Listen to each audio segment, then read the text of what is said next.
Banyaklah, banyak. Mereka orang-orang hebat. Nah, kalau dari pengalaman Habib sendiri, adab belajar menuntut ilmu yang baik dan benar itu seperti apa?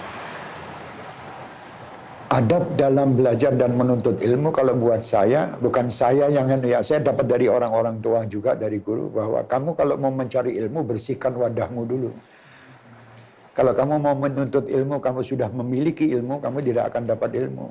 Namanya mencari. Mencari itu kan berarti barang yang tidak kamu miliki. Orang sekarang kadang mencari ilmu, tapi dia sudah membawa ilmu. Contohnya misalnya, saya mau pergi ke Ustadz Ali, mau menuntut, kebetulan Ustadz Ali hari ini menerangkan tentang bab sholat, arkanus sholah, arkanul wudhu misalnya begitu. Saya sudah tahu, saya datang di situ, di dalam hati saya sudah membawa ilmu arkanus sholah sama arkanul wudhu. Sampai sana saya tidak akan mendengarkan apa yang disampaikan Ustadz Ali. Jadi saya harus bersihkan dulu itu tadi.